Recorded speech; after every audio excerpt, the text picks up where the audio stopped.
டே கார்த்திக், உன் வேலையெல்லாம் எப்படிடா இருக்கு? நல்லா இருக்குண்ணே. எம்டிஏ மேலே ரொம்ப பிரியமாக இருக்காரு. ஓஹோ, வாங்க.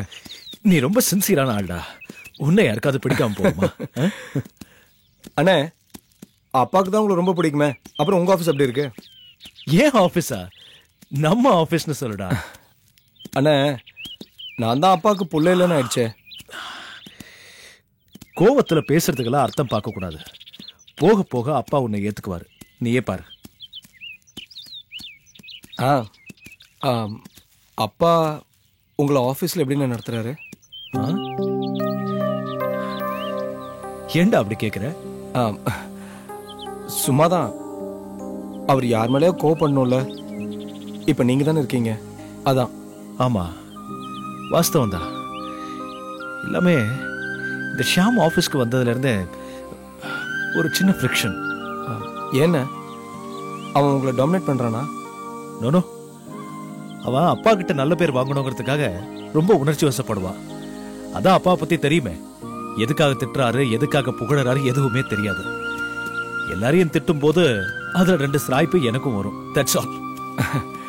நீங்கள் இவ்வளோ சாதாரணமாக எல்லா விஷயத்தையும் எடுத்துக்கிறீங்க. உங்கள் நல்ல மனசுக்கு எல்லாம் நல்லா தானே வரும். அப்படிப்பட்ட உங்களுக்கு ஷாமாலின் வேதனை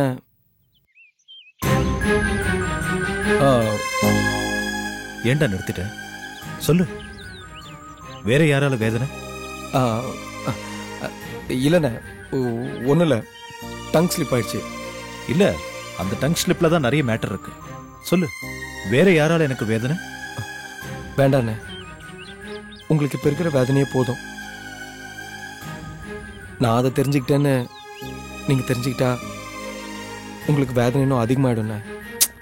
டேய், இப்ப நீ சொல்லலைனா தான் எனக்கு வேதனை அதிகமாகும். சொல்லு. என்ன மன்னிச்சிருக்கல.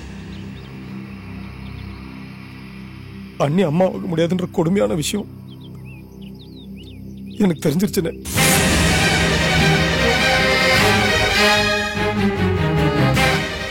டேய் கார்த்திக், உனக்கு சாந்தி தான் சொல்ல. அண்ணா, நான் அவகிட்ட சொன்னது உங்ககிட்ட சொல்லிட்டானா?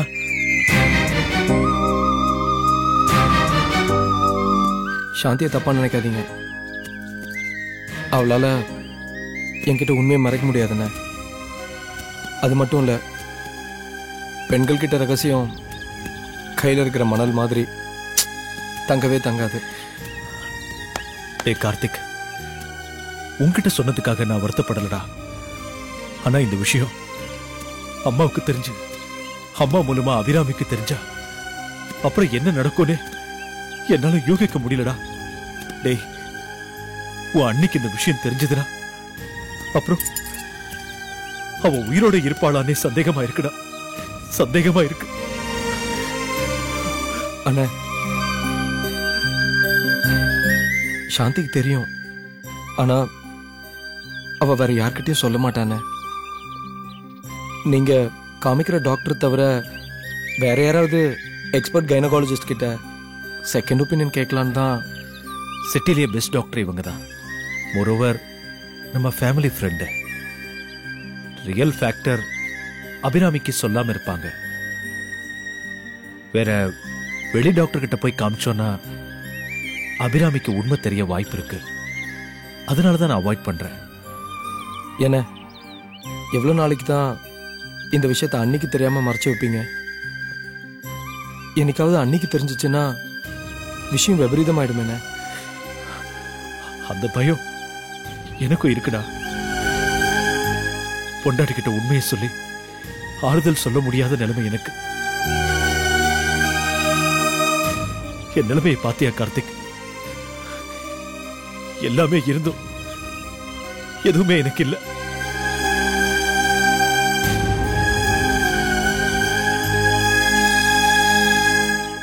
அண்ணே, டைம் ஆச்சு, நான் போறேன்.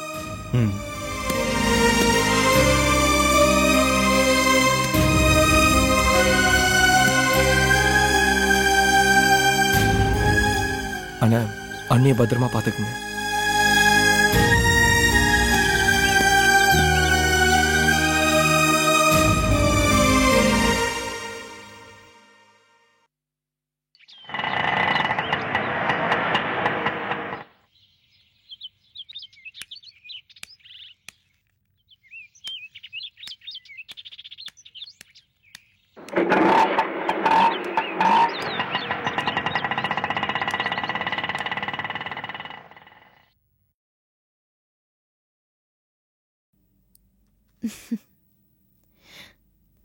ரோகிணி,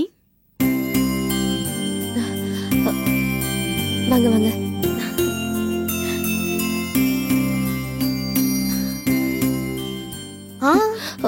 அதெல்லாம் ஒண்ணு வேண்டாம். என்ன வாங்க போங்கன்னு அப்படிலாம் ஒண்ணு கூப்பிட வேண்டாம். பிரசாதம் எடுத்துக்கோ.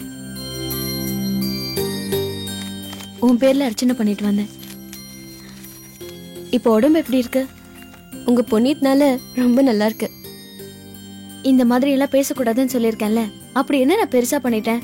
ஹாஸ்பிட்டலுக்கு கூட்டிட்டு போனது, இப்போ உனக்காக நான் அர்ச்சனை பண்ணிட்டு வந்தது, இதெல்லாம் பெரிய விஷயமா?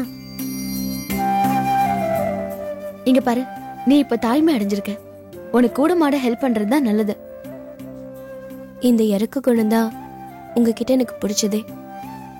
என்னை பெத்த தாய்க்கு மேல கவனிச்சுக்கிறீங்க. அதுவும் இந்த மாதிரி நேரத்துல நீங்க எனக்கு காட்டுற பரிவு மனசுக்கு ரொம்ப தெம்ப கொடுக்குது. அப்படியெல்லாம் இல்ல, நீ தைரியமா இருந்து நல்லபடியா புள்ளைய பெத்து கொடுக்கணும். மதன் மாமாவுக்கு குழந்தைங்கன்னா அவ்வளோ ஆசை. ஆனா அபிராமி அக்காவை நினைச்சாதான் கவலையா இருக்கு. எல்லா சந்தோஷத்தையும் கொடுத்த கடவுள் அவங்களுக்கு இந்த பெரிய குறைய கொடுத்துட்டானே. என் மாமனாரும் பேர பிள்ளைய பார்க்கணும்னு துடிக்கிறாரு. கஷ்டம்தான். அபிராமி அக்காக்கு இருக்கிற நிலைமைய அவர் என்கிட்ட சொல்லிட்டாரு.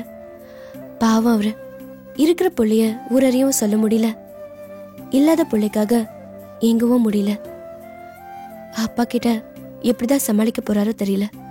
நீ என்னடானா வருத்தப்படுற, ஆனா ஆர்கே வம்சத்துல முதல் பேர பிள்ளைய நீ தான் பெத்து கொடுக்க போற.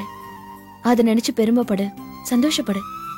ஊரறிய சந்தோஷப்படவும் ஊர் மெச்சு பிள்ளை தொட்டல்ல போடவும் நான் அதிகாரம் உள்ள மருமக இல்லையே.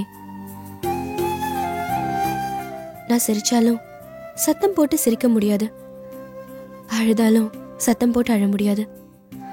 நான் வாங்கிட்டு வந்த வர அப்படி. சாந்தி, சொல்றேன்னு தப்பா எடுத்துக்காதீங்க. ஆர்கே வம்சத்துக்கு அபிராமி அக்காவால ஒரு பேரப்பிள்ளையை பெற்றுக் கொடுக்க முடியாது. நீங்களும் ஆர்கேவோட மருமக தானே, நீங்களும் ஒரு பேர குழந்தை பெற்றுக் கொடுக்கலாமே. இதுல என்ன தயக்கம்? உன்னை வெறுக்கிற உன் மாமனார் கூட தான் மகனுக்கு பிறந்த பேரனையோ இல்ல பேத்தியையோ ஏத்துக்க தயங்க மாட்டாரே. நீயே தயங்குற.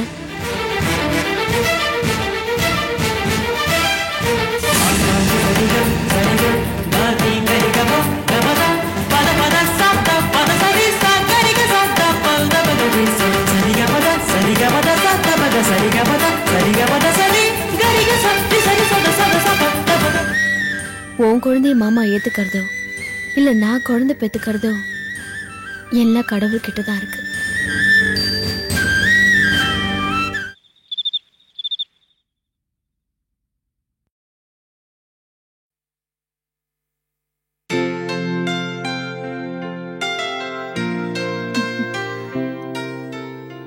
என்ன எழுதிட்டு இருக்கீங்க? கவிதையா? யாருக்கு? எனக்கு ரொம்ப வேண்டியவங்களுக்கு கல்யாண நாள். அவங்கள அசத்துற மாதிரி ஒரு கவிதை எழுதிட்டு இருக்கேன். ரொம்ப முக்கியமானவங்களோ?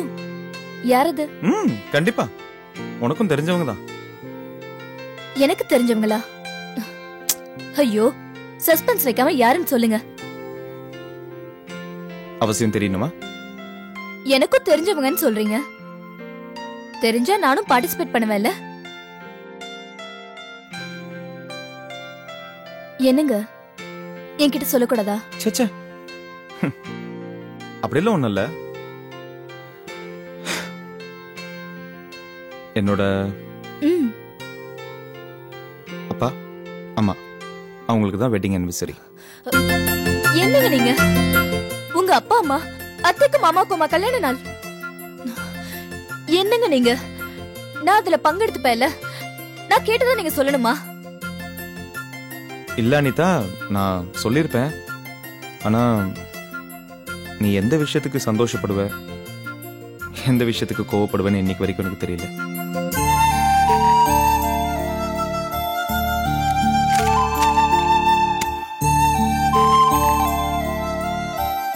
ஆமா அனிதா, உண்மையா தான் சொல்றேன். அனிதா, நீ திடீர்னு நான் வேணாங்கிற, என் குழந்தை வேண்டாங்கிற, பிடிவாதம் பிடிக்கிற, கோச்சிக்கிற. என்னால உன்னை புரிஞ்சிக்கவே முடியல அனிதா. ஐயோ, அது வேற இது வேற. அது நமக்குள்ள இருக்கிற பிரச்சனை. நமக்குள்ள 1000 இருக்கும். ஆனா இது அத்தைக்கும் மாமாவுக்கும் சம்பந்தப்பட்ட விஷயம். நான் இந்த வீட்டுக்கு வந்து முதல்ல நடக்க போற மங்களகரமான விஷயம். இதுல நானும் கலந்துக்கலாமேன்னு தான். நாளைக்கு நீங்க ஃபேக்டரிக்கு போக வேணாம். அண்ணா அண்ணி, நம்மளுக்கு தெரிஞ்சவங்க, அக்கம் பக்கம், உங்க ஃப்ரெண்ட்ஸ் எல்லாரையும் இன்வைட் பண்ணி ஜாம்னு நடத்தலாம். ஓகே? என்னங்க பாக்குறீங்க? உன் ஆர்வத்தையும் சந்தோஷத்தையும் பாக்குறேன். ஏன் அனிதா, கோபத்தை காட்டினாலும் சரி, சந்தோஷத்தை காட்டினாலும் சரி, எல்லாமே கொஞ்சம் அதிகம் தானா? அனிதா, அப்பாவுக்கு இந்த ஆடம்பரம்லாம் பிடிக்காது. Very simple and principle. So எல்லார்கிட்டயும் சொல்லாம இது ஒரு ஃபேமிலி ஃபங்க்ஷனா சிம்பிளா நடத்திப்போமே. சரி, சொல்ல வேண்டாம். உங்க விருப்பப்படியே செய்வோம். ஆனா ஒண்ணு, இது சர்ப்ரைஸா செலிப்ரேட் பண்ணணும். அத்தைக்கு மாமாக்கு கூட தெரியக்கூடாது. ஓகே? ஓகே. அப்புறம் கோயிலுக்கு போறோம். அத்தை மாமா பேர்ல அர்ச்சனை பண்றோம். அப்புறம் துணி கடைக்கு போறோம். அத்தைக்கு மாமாக்கும் பிடிச்ச ட்ரெஸ் வாங்குறோம். ஓகே? அப்புறம் டின்னர் எங்க பண்ணலாம்? வீட்லயா, ரெஸ்டாரண்ட்லயா? அதெல்லாம் அப்புறம் பாத்துக்கலாம். அனிதா, என்னோட அப்பா அம்மா மேல, சாரி, உன்னோட அத்தை மாமா மேல நீ இவ்வளவு பாசம் வச்சிருக்கிறத பார்க்கும்போது உண்மையிலே ரொம்ப பெருமையா இருக்கு. அத்தை மாமா மேல மட்டும் இல்ல, அர்ஜுன் மாமா மேல கூட பாசம்தான். யாரும் குறுக்க வராத வரைக்கும்.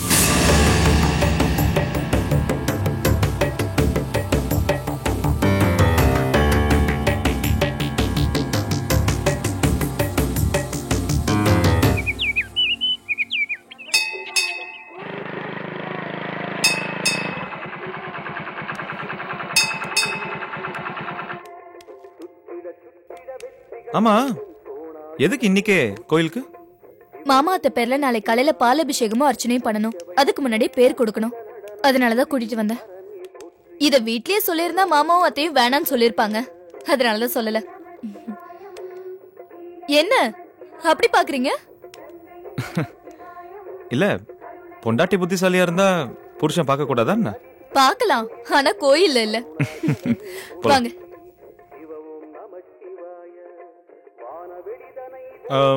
வெறும் பாலாபிஷேகத்துக்கு மட்டும் டிக்கெட் போதுமா, இல்ல வேற எதுக்காவது? அனிதா, இல்ல போதும். Anitha, hi Rekha, how are you? Fine. உன்னை பார்த்து எவ்வளவு நாளாச்சு? ஹலோ சார், நான் உங்க ஒய்ஃபோட ஃப்ரெண்டு. எனக்கு தெரியுதா? உங்க கல்யாணத்துல பார்த்தது ஞாபகம் இருக்காது. ஓ, அப்படிங்களா? சந்தோஷம். எங்க நீங்க அர்ச்சனை தட்டை வாங்கிட்டு வாங்க, நான் போய் பேசிட்டு வரேன். வா. என்ன சார் வேணும்? பாலாபிஷேகத்துக்கு ஒரு டிக்கெட் தாங்க. அப்புறம் வீட்ல என்ன மதுரையா? அப்பப்ப மதுரை, அப்பப்ப சிதம்பரம். கல்யாண வழக்கெல்லாம் எப்படி போயிட்டு இருக்கு? போயிட்டு இருக்கு. ஏகப்பட்ட கடமை வச்சிட்டு இருந்த. ஆமா, என்ன பண்றது, போயிட்டு இருக்கு. அப்புறம் உன் லைஃப்ல எப்படி இருக்கு? சார், பேரு பாலகிருஷ்ணன் லட்சுமி. நாளை காலையில பாலாபிஷேகத்துக்கு ஒரு டிக்கெட் கொடுங்க. காலையில 10 மணிக்கு எல்லாரும் சரி. இந்தாங்க.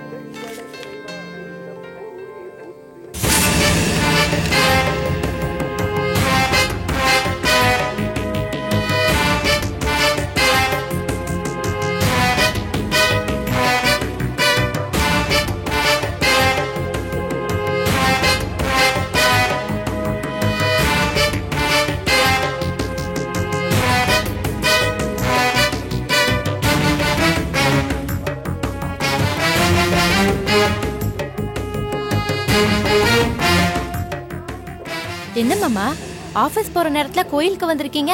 ஏதாவது விசேஷமா? ஆமா, நாளைக்கு அம்மா அப்பா இல்ல, அவங்களுக்கு கல்யாண நாள். அதான் அபிஷேகத்துக்கு ஒரு டிக்கெட் வாங்கிட்டு போலாமேன்னு வந்தேன். அப்படியா? ரொம்ப சந்தோஷம். ஆமா, நீங்க மட்டுமா வந்தீங்க? ஆமா, இல்ல நானும் அனிதாவும் சேர்ந்து தான் வந்தோம். ஓஹோ, நீங்க 2 பேரும் சேர்ந்து வந்தது எனக்கு ரொம்ப சந்தோஷமா இருக்கு. ஆனா என்ன பார்த்தா அவ சந்தோஷப்படுவாளான்னு தெரியல. சரி மாமா, நான் கிளம்புறேன். அத்தை மாமாவை கேட்டதா சொல்லுங்க. ஓகே, நான் கிளம்புறேன். பாய்.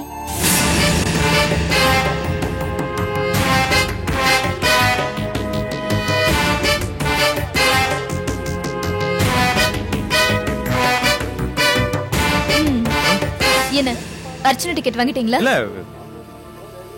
வாங்கியாச்சு. என்னங்க ஆச்சு? எதையும் பார்த்து பயந்த மாதிரி இருக்கீங்க.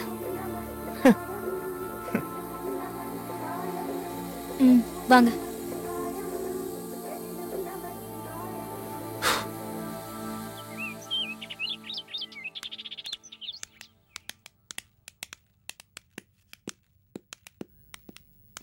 அடேங்கப்பா, இந்த கிழத்துக்கு இவ்ளோ பெரிய ஹாஸ்பிட்டலா?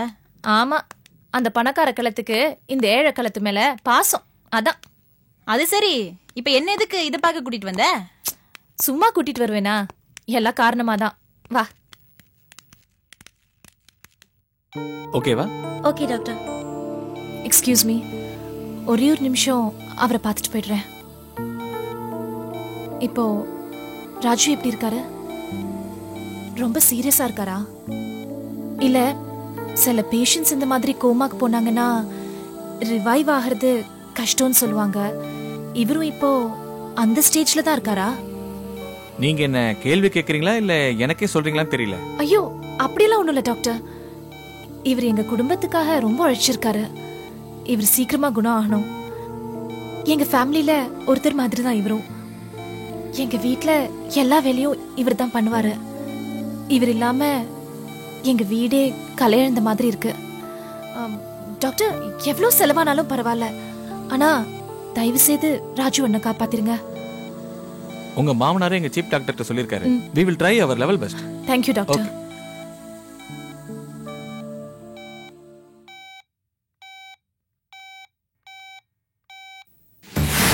இதுவரைக்கும் நீ பேசிட்டு இருந்த, இனிமே இந்த வீட்டில் நீ பேசவே முடியாது. உன்னை பத்தின எல்லா விஷயம் நான் ஐயா கிட்ட போய் சொல்ல போறேன்.